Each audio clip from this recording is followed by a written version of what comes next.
주시는 말씀, 나에게 주시는 말씀을 받도록 하겠습니다.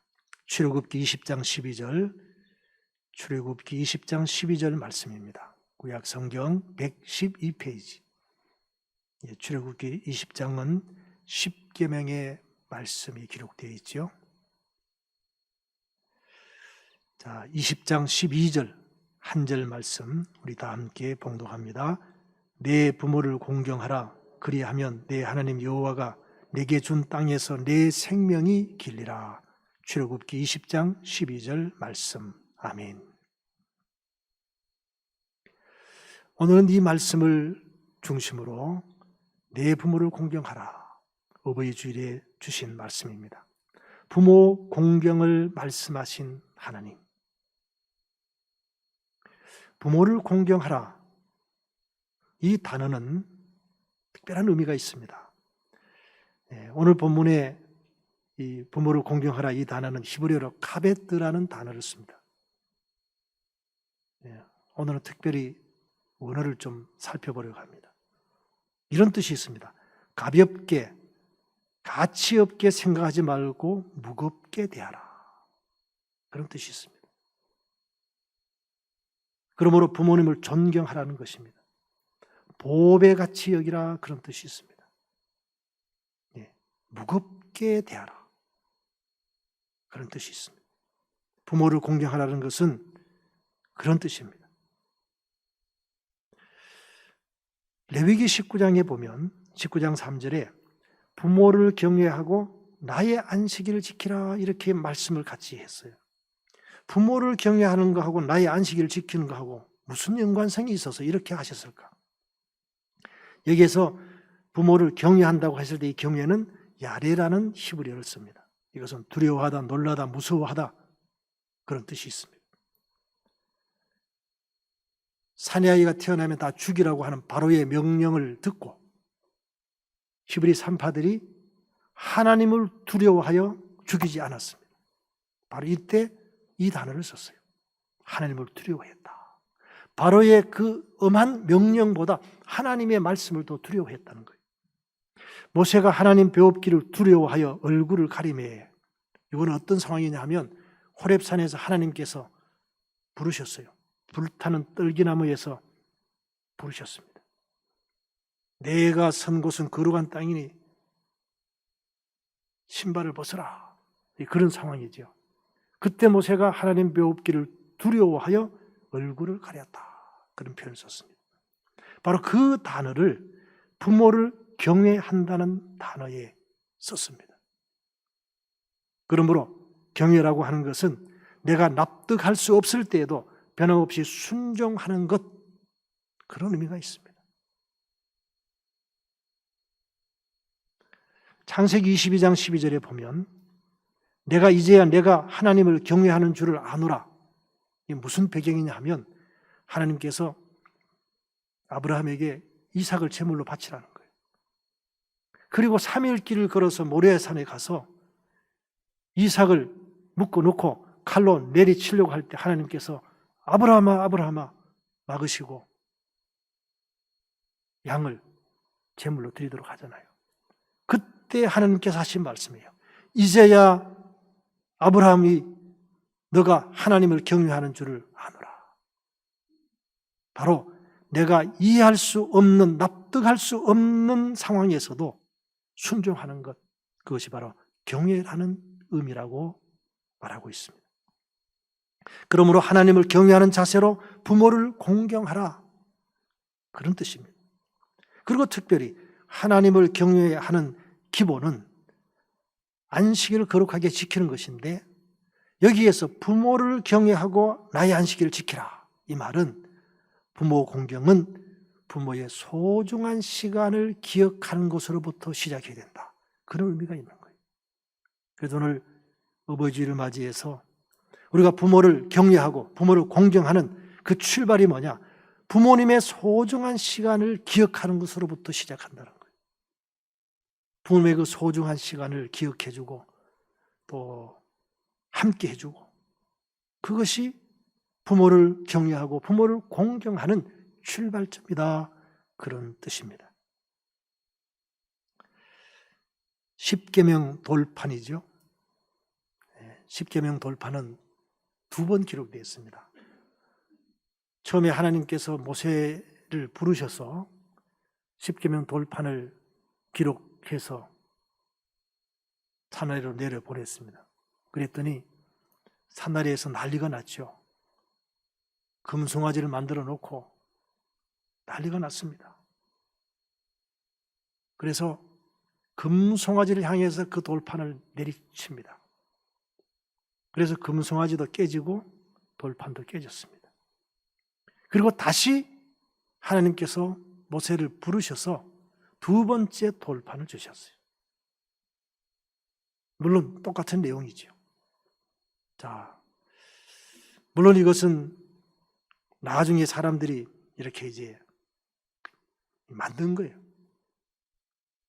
근데 우리 통상적으로 십계명 돌비라고 하면 오른쪽 왼쪽에 5개 쓸 거 아니에요.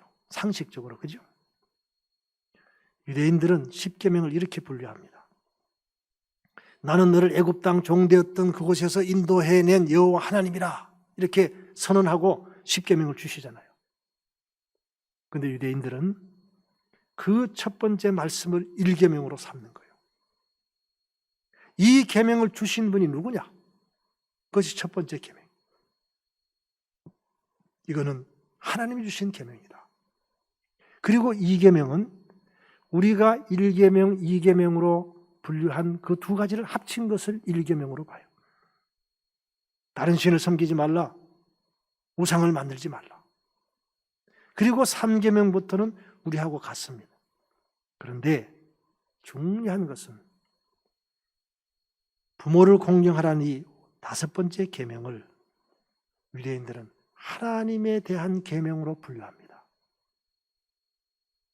이게 우리하고 다른 거예요.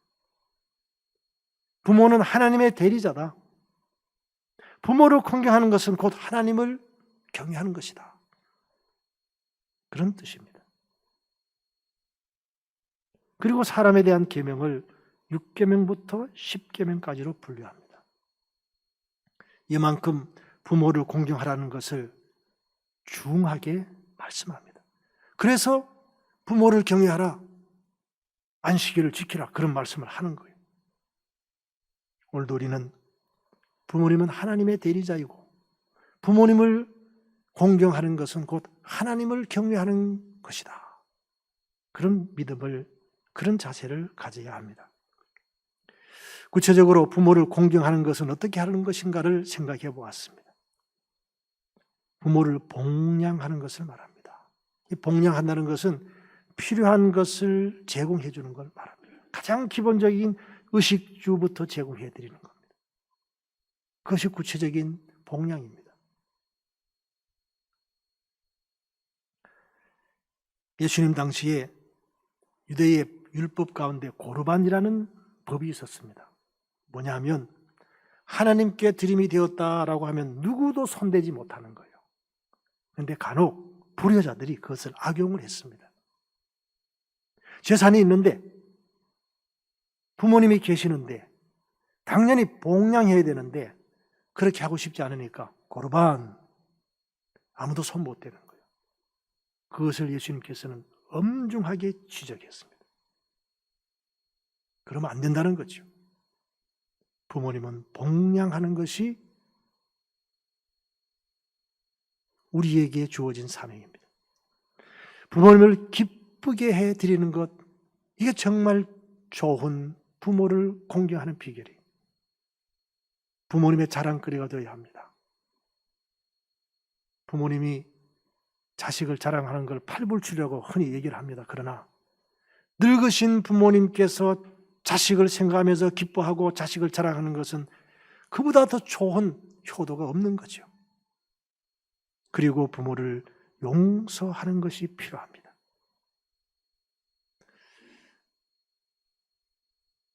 상담학을 공부하고 훈련을 하게 되면 많은 사람들이 상처를 가지고 있어요.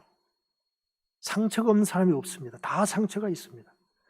그 상처를 잘 해결하고 승화시키느냐, 아니면 승화시키지 못하고 그대로 상처를 가지고 있느냐, 그런 차이일 뿐이지 모든 사람들이 상처를 가지고 있어요. 그런데 가장 많은 상처가 누구에게로부터 왔느냐? 바로 부모님으로부터 와요. 특히 우리 한국적인 상황에서는 아버지로부터 많이 와요. 아버지가 어떻게 자녀들을 대하느냐가 자녀들의 성품과 미래를 형성하는 데 매우 중요합니다. 그래서 우리가 그런 훈련을 받을 필요가 있습니다. 우리 교회에서도 우리 부목사님들이 그런 훈련을 하고 있습니다. 지금은 모일 수 없으니까 줌으로 그런 훈련을 하고 있습니다. 그러면 내가 이런 상처가 있었구나 알고 이제 그 문제를 해결해 나가는 거예요. 그럴 때 부모로부터 받은 상처를 해결하는데 가장 첫 번째는 부모님을 용서하는 겁니다. 살아계신 부모님께는 직접 가서 용서를 구하고, 만약에 살아계시지 않은 분들은 하늘에 계신 부모님께도 내가 용서를 구하는 거예요. 용서를 하는 거예요. 내가 용서를 해야 돼요. 내가 그 부모님의 그 양육 패턴 때문에 상처를 가지고 있기 때문에 부모를 원망하고 부모를 미워했다라고 하면 이제는 용서해드리고 부모를 사랑하는 관계가 되어야 합니다. 이것이 부모를 공유하는 좋은 방법입니다. 오래전입니다. 저희 아버지께서 은퇴를 하시고 이 정부에서 하는 청소년 성폭력 상담사 훈련을 받으셨어요. 1단계, 2단계 그래 훈련이 있는데 훈련을 받으신다 그래서 제가 너무 감사하고 기분이 좋아서 그 훈련비 얼마입니까? 제가 물었더니 얼마라 그래서 제가 그 훈련비를 보내드리고 그렇게 했습니다. 근데 그 훈련비를 보내드린 계기가 있어요. 저는 처음에는 몰랐어요. 1단계 훈련을 받으시고 난 다음에 저희한테 전화가 왔어요. 잘 있나? 예, 잘 있습니다. 우리 경상도 사람이니까 참 무뚝뚝하잖아요. 사랑을 꼭 표현해야 되나? 마음속으로 사랑하면 되지. 우리 아버지는 그런 스타일이에요. 근데 하더니 아들아, 이 아버지를 용서해라 이러시는 거예요. 깜짝 놀랐어요. 제가. 왜 안 하던 말씀 하시면 뭔가 이상하잖아요. 그래요. 왜요? 아버지 왜요? 하여튼 내가 너인데 너무 상처를 많이 준 것 같아. 용서해라. 미안하다. 그러시는 거예요. 아버지 왜 그러시는데요? 어디 아프세요? 그랬더니 이제 얘기를 하시는 거예요. 내가 이 훈련을 받아보니 내가 너무 자녀의 상처를 많이 준 것을 내가 깨달았다. 나중에 알고 보니까 우리 형제들 다 전화하신 거예요. 근데 그게 또 그 훈련 과정의 숙제예요. 자녀들의 용서를 구해라. 그래서 제가 너무 기분이 좋아가지고 아버지 그 훈련 언제까지 받으세요? 그러니까 이번에 받고 또 다음 단계도 하려고 그런다. 그 훈련비가 얼마입니까? 얼마다 그럼. 제가 바로 송금해 드렸어요. 그러면서 사실은 아버지하고 저하고 관계가 더 가까워졌어요. 부모님이 자녀를 용서하고 자녀들이 부모를 용서하는 과정이 필요합니다. 그리고 이제 중요한 것은 부모님을 영적으로 축복하는 자녀가 되어야 합니다. 이게 뭐냐? 부모님을 위해서 기도하는 거예요. 부모님을 위해서 기도하는 자녀들. 이것이 부모를 공경하는 최고의 방법임을 기억하시면 좋겠습니다. 주 안에서 부모에게 순종하라고 말씀합니다. 성경의 가장 기본적이고 핵심적인 원리는 순종이 축복을 가져온다는 겁니다. 신명기 28장이 잘 보여주잖아요. 순종하면 복을 받고 순종하지 않으면 복을 받지 못한다. 그런 말씀이죠.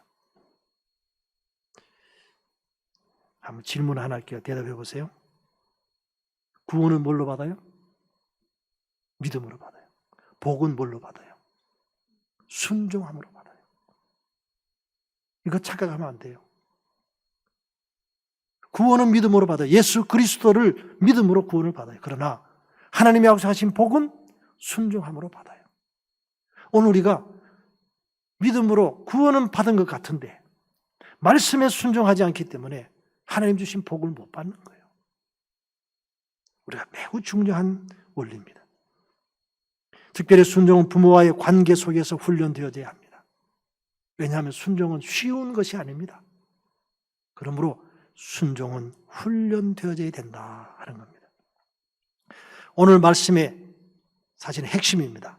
자, 정리해 보겠습니다. 부모를 복양해라. 부모의 기쁨이 되어라. 부모님을 용서하라. 부모님을 축복하라. 기도하라. 그리고 부모님께 순종하라. 이것이 부모를 공경하는 구체적인 내용들입니다. 오늘 카네이션답 다르셨나요? 혹시 70이 넘으셨는데도 카네이션을 못 따신 분들은 우리 오늘 일부 예배는 교육자들이 안내하는데 너무 젊어 보여서 못 따라드린 거니까 나갈 때 내가 70이 넘었다 그러세요. 그러면 따라드릴 겁니다. 너무 기분 나빠하지 마시고 나를 너무 젊게 봤구나. 그렇게 해석을 하십시오. 이 카네이션은 미국의 안나 자비스라고 하는 분으로부터 시작이 되었어요. 그의 어머니가 매우 유명한 분이었다 그래요. 그런데 그의 어머니가 1905년에 돌아가시고 1906년 1주기, 1907년 2주기, 그리고 1908년 3주기 때 제가 3주기 때는 참석하시는 분들에게 카네이션을 달아드리겠습니다. 우리 어머니가 카네이션을 참 좋아하셨는데 카네이션을 달아드리겠습니다. 그렇게 약속을 했고 실제로 그렇게 했어요. 1908년 5월 둘째 주일에 3주기 어머니 추도 예배를 드리면서 참석자들에게 카네이션을 달아드렸습니다. 이것이 오늘 우리나라에까지 들어와서 카네이션을 달아드리는 풍토가 되는 거예요. 그리고 이 자비스의 어머니는 교사도 하셨어요. 아주 훌륭한 선생님 또 사회운동가였습니다. 그래서 우리 스승의 날에도 카네이션을 달아드리는 그런 이제 그 전통이 생기게 된 거죠. 특별히 어머니가 천국 가신 자녀들에게는 흰 카네이션을 달아드리는 겁니다. 요즘 우리가 뭐 흰색, 빨간색 같이 해가지고 그냥 한목에 다 드리는데 옛날에는 그랬잖아요. 빨간색은 지금 부모님이 살아계신 분은 빨간색, 부모님이 천국 가신 분들은 하얀색 그랬잖아요. 이제 이때부터 시작이 되었는데요.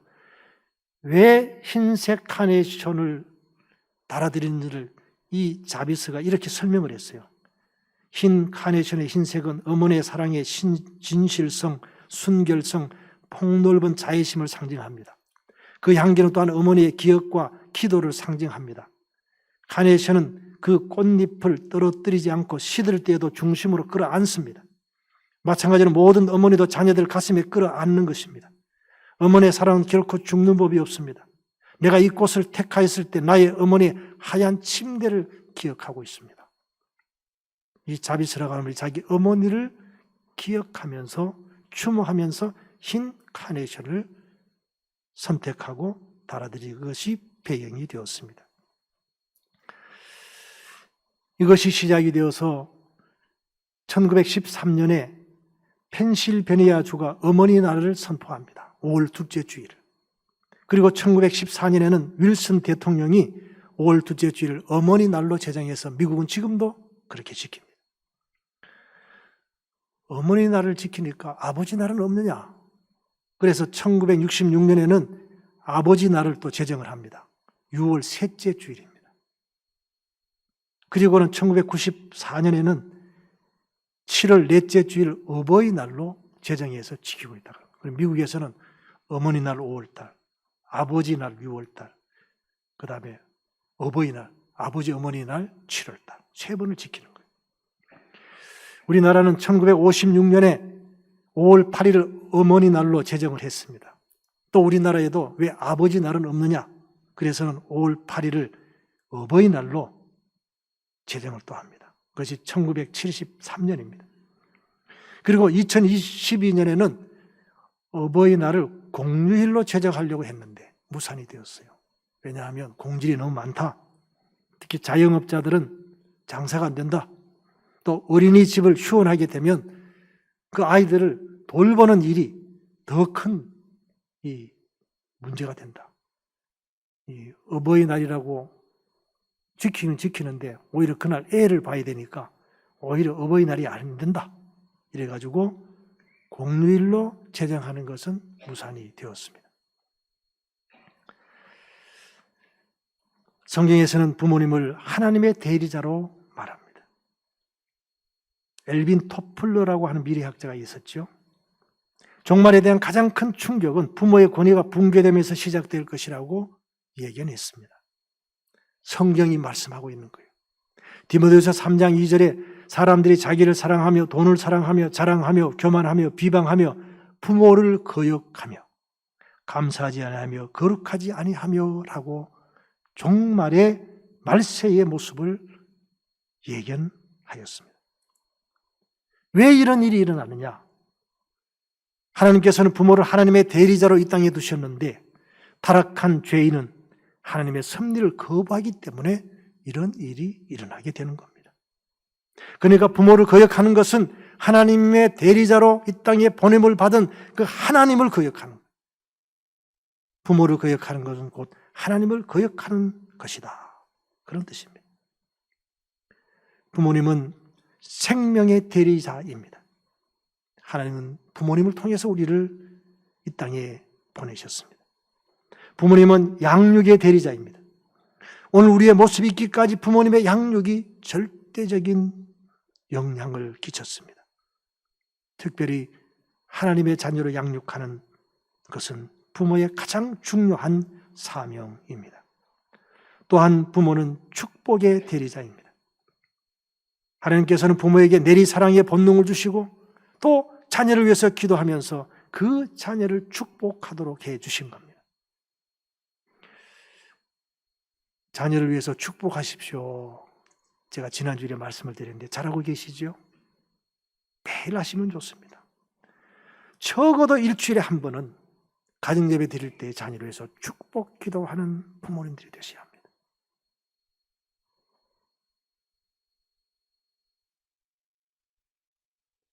기도하는 자녀는 결코 망하지 않기 때문에 우리는 자녀를 위해서 축복하는 부모, 축복 기도하는 부모가 되어야 합니다. 심순덕이라고 하는 시인이 2000년에 발표한 엄마는 그래도 되는 줄 알았습니다 라는 시가 어버이날에 많이 이렇게 읽혀지지요. 제가 이것은 오늘 저녁에 오늘 오후 늦게 제가 유튜브에 우리 카톡방에 다 제가 올려드리겠습니다. 못 보신 분들 한번 보시기를 바랍니다. 어머니, 키 작은 이유를 이제야 알겠습니다. 머리로 모든 짐 이고 다니셨기에. 어머니, 몸 야윈 이유를 이제야 알겠습니다. 먹을 만한 것은 자식에게 다 주시고 입맛 없다시며 허리띠 졸라매셨기에. 어머니, 병드신 이유를 이제야 알았습니다. 우리 아플 때 주님이 아픔 내게 주시고 내 건강 아이에게 주십시오 기도하셨기에. 어머니, 정신이 없으신 이유를 이제야 알겠습니다. 식구들 목 다 챙기시느라 자신 목 잃고 살으셨기에.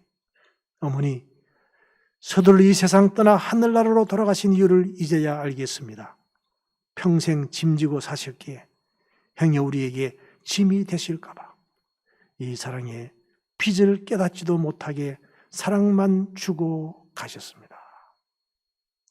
고훈 목사님이 쓰신 어머니라고 하는 시입니다. 이처럼 당연히 우리가 부모를 공경해야 되는데 성경은 또 부모를 공경하는 자녀들에게 약속을 해주셨어요. 여호와가 내게 준 땅에서 내 생명이 길리라. 장수의 복을 주신다고 약속해 주셨어요. 내가 잘되고 땅에서 장수하리라 약속해 주셨어요. 이것은 이런 의미가 있습니다. 하나님께서 직접 복을 주신다. 부모로부터 하나님의 복이 흘러오게 된다. 그리고 중요한 것은 효도하는 삶의 기본기가 축복된 삶으로 이끌어진다. 그런 뜻이 있습니다. 이제 누구를 공경해야 될까를 생각해 봅니다. 먼저 부모님을 공경해야 합니다. 아까 5가지 말씀드렸죠? 네. 복양하고 기쁨이 되고 부모님께 자랑거리가 되고 본 위에서 기도하고 축복하고 또 부모님을 용서해드리고 그것이 우리에게 필요합니다. 두 번째는 어른을 존경하는 것입니다. 너는 샌머리 앞에서 일어서고 노인의 얼굴을 공경하며 내 하나님 경외하라. 나는 여호와니라. 스승을 존경하는 것 마땅히 해야 될 일입니다. 하나님이 설하신 질서를 따르는 것이 우리에게 필요합니다. 영적 질서를 따르고 통치 질서를 따르고 창조 질서를 따르는, 그러므로 하나님을 경외하고 부모를 공경하고 어른을 존경하는 삶이 되어지시기를 주님의 이름으로 부탁을 드립니다. 기도하겠습니다. 부모를 공경하라는 말씀을 실천하게 하옵소서. 부모를 복양하고 부모님을 기쁘게 하고 부모님을 용서하고 부모님을 위해서 기도하게 하옵소서. 부모님을 공경하고 부모님께 순종함으로 땅에서 잘되고 장수하는 복을 주신다고 약속하셨는데 그 복을 마음껏 누리게 하여 주옵소서. 이 복을 자녀들에게 물려주는 우리들이 되게 하여 주옵소서. 예수님의 이름으로 간절히 기도하옵나이다.